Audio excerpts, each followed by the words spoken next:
Alright, we went ahead and welded the front bolts up, and I will show you we got them out, as you can see. So now pretty much anytime you have a broken bolt, you can take and weld a nut on top of it like that, and it 9 times out of 10 it'll help you get it out, because well, you got two things happen. You've gotten to the bolt, got a surface you can wrench off it, and the other thing is the heat from the welder into the bolt helps loosen it up. So, you know, two ways on this. You know, it's kind of showing you can, a lot of people know that trick where you can just weld a nut to a broken bolt, help get it out, and then, you know, that way you don't have to drill it out or chisel it out. So anyway, so that's done. So we're going to go and disassemble this bad boy right here. Let me set this right here, and we will take this apart. So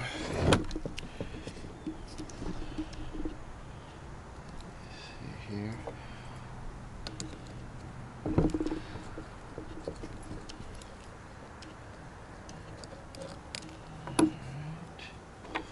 That's done. Alright, now this is out. We're going to clean all this up. You can see where the water and all the stuff's been in it. It's been sitting in there, so we're going to clean that up. Here's one of the little O-rings right here. So we're going to take that off, clean that up. And that way it gives you a little bit of room in here to clean this stuff up. And I usually set everything as it comes off, so that way you can check it out. You gotta remember, this bearing goes on first like this. So just keep everything in a row as it goes. So,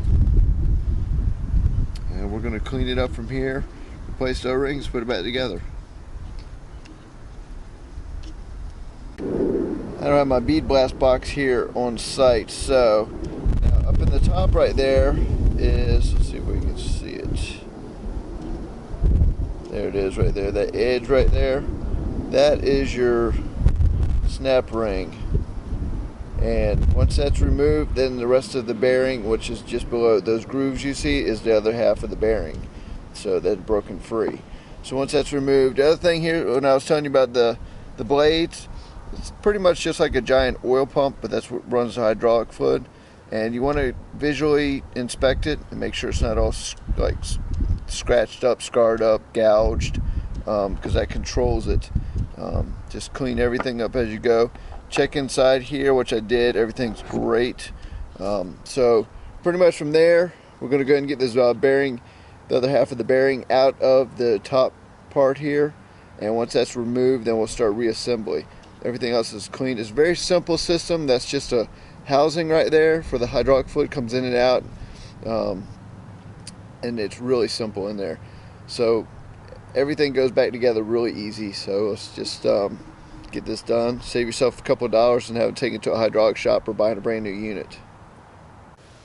Alright, I went ahead and put it back together, and as you see where the needle bearings are, I went ahead and put some grease on there, so that way when you put it back together it's not a dry assembly and stuff like that.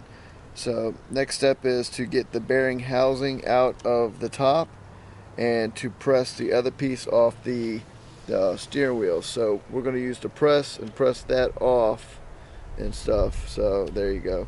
Sorry about any of the blurs there, guys. This is my first DSLR video, so a little bit of a learning curve in here, so just bear with me. Alright, now I've placed the head on there. I got the O-ring that was in there. Okay, the shaft is all done. I went ahead and put, there's a little snap ring that goes right there. Put a little bit of grease where it goes in there. So what I'm going to do is I'm going to tap this guy into place, and then we have one more snap ring that will go right here. So I'm going to go ahead and tap this into place with a socket right here, and just tap it down until it snugs in. And that's got another clip that'll go in and hold that one into place, and we'll put that clip back in as well. So and then that'll be pretty much your pump. It's real simple. You got just a couple O-rings, you got the bearing. What happened on mine, the bearing had broken half and it was letting the fluid come through. It's not a high pressure system up there, but if it's open, the fluid will just come right on out. So I'm going to go and tap this down and finish up a couple more things, and it'll be all finished.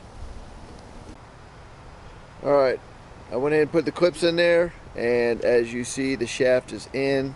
So now we got to make a repair on the steering wheel. It's got 2 broken cracks, but as you can see, the 2 ring clips are in there, bearings in there, the shaft is back in, O-rings in there. Now the other thing too is I have to pick up 2 bolts. They were bad and I welded them, so they're either going to go back in as either Allen's or something along those lines, because to find a 12 point at a fastener store is probably going to be hard to do.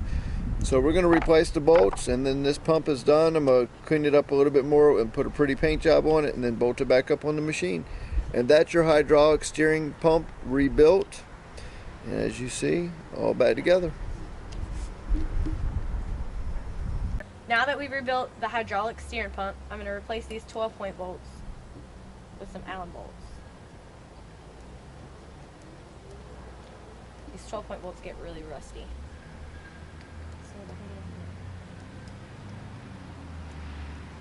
There it goes.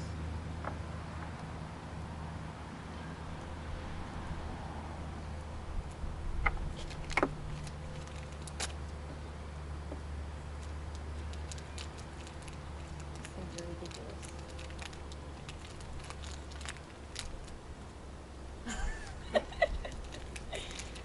There, I got it.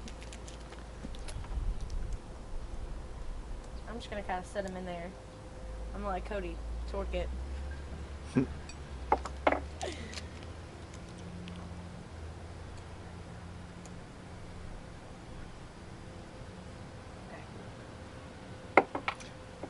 And that is your hydraulic pump rebuilt. You can show them the pump now that it's got the finishing touches of Heather on it. Do you want me to say that? Yeah, you can go and pick it up and show it to them. Oh. I don't want it to fall out. And that is your hydraulic pump rebuilt.